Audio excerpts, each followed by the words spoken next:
2026 নারী এশিয়ান কাপে বাংলাদেশের জন্য পড়ছে বিশাল চ্যালেঞ্জ। ইতিহাস গড়ে প্রথমবার মূল পর্বে জায়গা করে নেওয়া বাংলাদেশের মেয়েরা পড়েছে বি গ্রুপে, যেখানে আছে এশিয়ার দুই পরাশক্তি চীন ও উত্তর কোরিয়া। আরেক দল উজবেকিস্তান। আজ অস্ট্রেলিয়ার সিডনিতে অনুষ্ঠিত ড্র অনুষ্ঠানে নির্ধারিত হয়েছে গ্রুপ।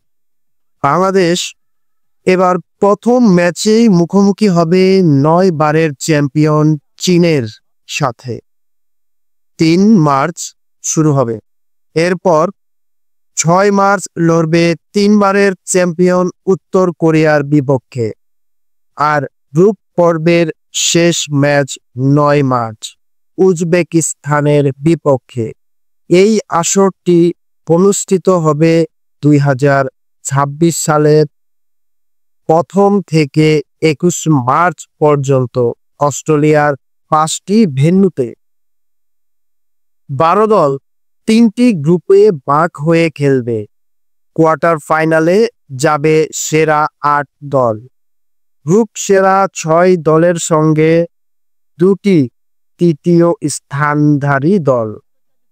এই আসর থেকেই সুযোগ মিলবে 2027 বিশ্বকাপ ও 2028 অলিম্পিকে খেলার। মেয়েরা এবার বাছাই পর্বের দারুণ চমক দেখিয়েছে। 3 ম্যাচের 3টিতেই জয়।